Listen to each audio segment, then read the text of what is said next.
Good morning girls. मैं doctor Nivita Srivastava से आचार्य राजकीय कन्या महाविद्यालय सरवाड़। बच्चों, आज अपन पढ़ेंगे गृह व्यवस्था में निर्णय प्रक्रिया। हम जब भी गृह की व्यवस्था करते हैं, पारिवारिक जीवन जो भी होता है, हमारे ज़िंदगी में कई समस्याएं उत्पन्न होती हैं। जब ये समस्याएं उत्पन्न होती हैं तो इनका समाधान करना भी हमें ज़रूरी होता है। अगर हम इसका समाधान नहीं कर पाते हैं तो वो हमारी समस्या ही बन के रह जाती है और हम उसमें कोई भी काम नहीं कर पाते। इसी समस्या का समाधान करने के लिए हमें कोई निर्णय लेना पड़ता है और जो निर्णय लेना पड़ता है उसके ऊपर पूरा हमारा गृह गोचर उसके ऊपर ही निर्भर करता है। निर्णय लेने का मतलब ये होता है कि किसी निष्कर्ष पर आने से लगाया जाता है। जैसे कोई भी समस्या, जैसे हमें मकान बनवाना है, उसकी ये एक समस्या। लेकिन समस्या क्या है, हमें मकान बनवाना, हमसे कहाँ से हम बजरी लेके आएंगे, कहाँ से हम ईंट लेके आएंगे, कहाँ से हम सीमेंट लेके आएंगे, जो कि हमें किफ़ायती रेट पे मिल जाए और हमारा काम हो जाए। तो हम इसमें निर्णय लेते हैं कि ये ले लें या ये कर लें, सारे परिवार के सदस्य मिलकर काम करते हैं।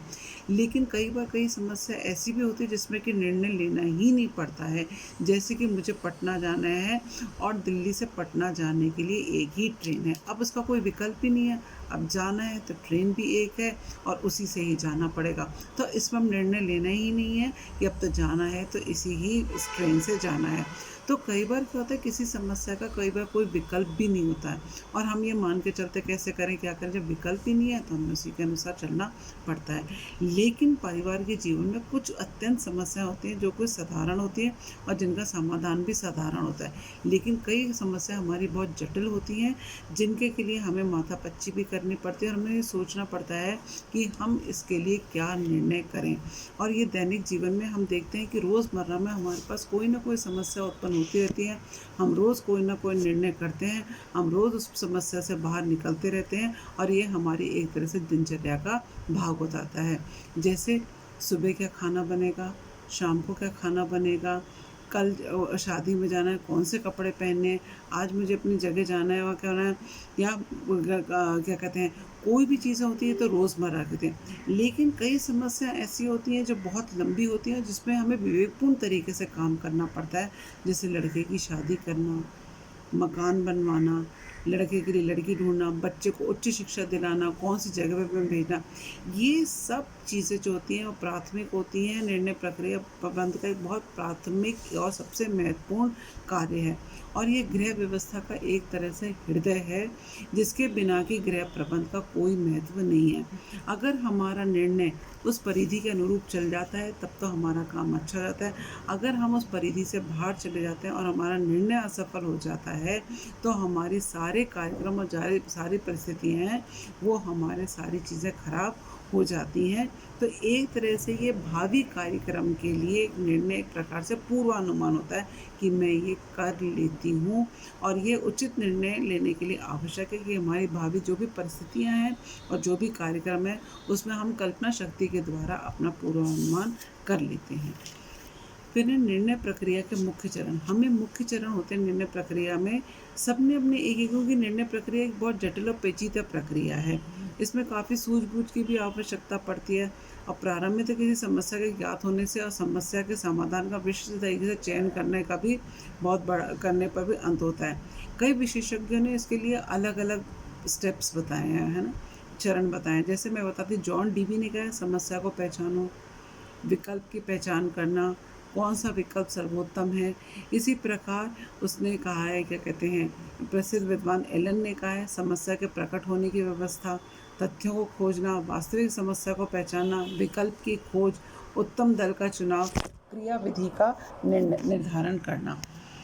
ये ग्रॉस एंड क्रैंडल ने कहा है, क्या कहते हैं, निर्णय की जाने वाली समस्या, फिर हो वैकल्पिक समाधान ढूंढो, फिर विकल्पों के संबंध में चिंतन करना, फिर एक विकल्प का चयन करना और निर्णय के उत्तरदायित्व को स्वीकारना। ये सारी चीज़ें सब अलग अलग विद्वानों ने अलग अलग बताई हैं। लेकिन हम सबको मिलाते हुए समान दृष्टि से देखते हुए हम अपनी सुविधा में कहते हैं सबसे पहले है कि निर्णय की जाने वाली समस्या को परिभाषित करना चाहिए। क्या हमारे में समस्या है, हम उसको कैसे करेंगे, कैसे उसका सपोज़ करो हमारे घर में, मैं एक एग्ज़ाम्पल देती हूँ, हमारे घर में कोई एक मरीज़ पाया जाता है जो कि एक कैंसर पेशेंट है। अब हमें ये देखना पड़ेगा, हम निर्णय सबसे पहले समस्या पर कैंसर के अस्पताल कहाँ-कहाँ पे हैं, हम कहाँ जा सकते हैं, हमें कितना उसमें पैसा लगेगा, कौन वहाँ पे जाएगा, कौन लेके जाएगा, कौन वहाँ पे रहेगा। ये सारी चीज़ें जो होती हैं, निर्णय की समस्या को परिभाषित करना होता है कि हम उसको परिभाषित करें कि हमारी समस्या क्या है। हमें पता रहना चाहिए कि हमारी समस्या क्या है। फिर आता है समस्या का विश्लेषण करना। समस्या ये कौन करेगा? किन-किन व्यक्तियों से हमें संपर्क करना चाहिए, कैसे हमें जाना चाहिए, हम कैसे सूचना एकत्रित करें, हम नेट पे देखें कैसे करें, किन-किन निर्णय की सूचना किन-किन को देनी चाहिए या जिसके पास कोई एक्सपीरियंस हो उससे हमें करना चाहिए। हम इन सब चीज़ों को हम ध्यान में रखते हैं। फिर हमें वैकल्पिक समाधान भी ढूँढना चाहिए।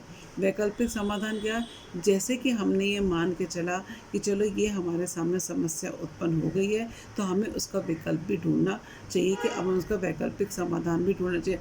अगर ऐसा नहीं तो ये कर लेते हैं, ये नहीं तो ये कर लेते हैं। और इसमें हमें परिवार के सदस्यों को भी सम्मिलित करना चाहिए जब भी हम कोई वैकल्पिक समाधान ढूँढते हैं, क्योंकि हर जना अपने-अपने द्वारा, अपनी-अपनी समझ सूझ द्वारा, पूर्व अनुभव द्वारा वो हमें कोई ना कोई समस्या का समाधान बताता है, विकल्प देता है और हमें पता लगता है।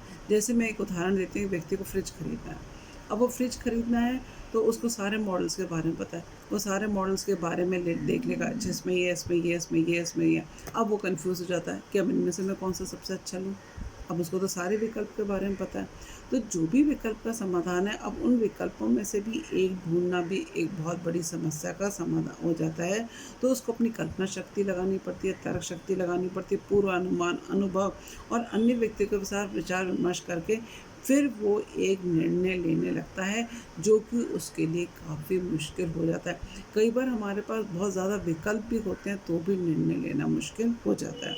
फिर विकल्पों के संबंध में चिंतन करना, अगर मैंने ये कर लिया, ये सबसे अच्छा रहेगा क्या? ये उससे करा गया, अगर मैंने ऐसा कर लिया तो क्या ठीक रहेगा क्या? अब हम विकल्प के संदर्भ मैंने अगर खरीद लिया, कल को इससे बिल ज़्यादा आ गया, कल को इसका ये हो गया। अब हम विकल्पों का भी चिंतन करने में ही रह जाते हैं कि क्या मैंने ये फ्रिज लिया तो क्या ये सही रहेगा क्या? सोच समझकर हम विकल्पों का चिंतन करते हैं और कौन सा सुखद परिणाम देगा, हम उसकी भी कोशिश करते हैं कि भाई मैंने अब ये देख लिया, अब ये सही रहेगा कि नहीं रहेगा, हम इसी में ही कन्फ्यूज़ रहते हैं। फिर सर्वश्रेष्ठ विकल्प का चयन करना, ये सबसे मुश्किल काम है कि कौन सा विकल्प सबसे सर्वश्रेष्ठ होगा उसका करना। क्योंकि हम कई बार ये देखते हैं कि कहीं ये ना, हमने ये विकल्प लिया तो कहीं ना से जोखिम या जान का खतरा हो जाए। कम प्रयत्न करने से भी कई बार क्या होता है, जानकारी में कि हमें विकल्प में कम प्रयत्न होता है और हमें अधिक लाभ भी कई बार मिल जाता है। फिर समय अनुकूलता, हम समय का भी इनको करता है कि अगर फ्रिज खरीदना है सर्दियों में खरीदो तो सस्ता मिल जाएगा, हम समय की अनुकूलता भी देख लेते हैं कि फ्रिज खरीदो सर्दियों में सस्ता मिलेगा तब ले लेते हैं, या जब सेल चल रही होगी दिवाली के टाइम पे तब हम ले लेंगे। तो हम इन सब चीज़ों का ध्यान रखते हैं। कई बार क्या होता है, हमारे नेक्स्ट पॉइंट है साधनों की सीमितता। कई बार क्या होता है, हमारे पास साधन सीमित होते हैं, चाहे मानवीय हो चाहे भौतिक हो, हमारे पे साधन बड़े सीमित रहते हैं, तो हमें निर्णय लेने भी बहुत दिक्कत आती है कि क्या ये सही रहेंगे, क्योंकि हम ये चाहते हैं कि निर्णय लेने वाला व्यक्ति योग्य और कुशल होना चाहिए, जो ये समझे कि निर्णय को निश्चित रूप देना चाहिए कि ये साधनों की सीमितता होते हुए भी ये हमें सही विकल्प बता रहा है कि नहीं बता रहा है। हाँ, फिर है निर्णय को प्रभावी ढंग से क्रियान्वित करना। हम कोई भी निर्णय लेते हैं तो उसको हम चाहते हैं कि वो प्रभावी ढंग से, अच्छे इरादों की घोषणा, मतलब अच्छा इरादा हो और अच्छी चीज़ हो और हम उसका निष्पादन करने में अच्छे रहें। गृहिणी का निर्णय लेना, क्योंकि परिवार के सभी लोग उसके ऊपर निर्भर करते हैं, तो जो भी हम निर्णय लें उसके ऊपर ये ऐसा रहे कि सारे परिवार के सदस्य उसको स्वीकारें, सहयोग करें, क्योंकि बिना क्रियावन के निर्णय का वही अर्थ है कि आत्मा को बिना शरीर का। हमें हर चीज़ को ये देखना चाहिए कि हम जो ये निर्णय लिया है प्रभावी ढंग से हो रहा है कि नहीं हो रहा है।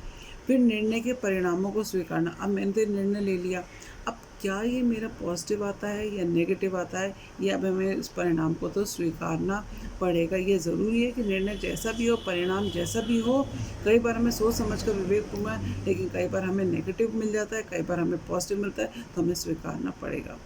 फिर निर्णय का अनुसरण करना, मतलब फॉलोअप करना, जो मैंने निर्णय लिया था क्या ये सही लिया था, या नहीं गलत किया था, मैं इसमें ये और कर देती तो ये अच्छा रहता, अगर ऐसा करती तो अच्छा रहता।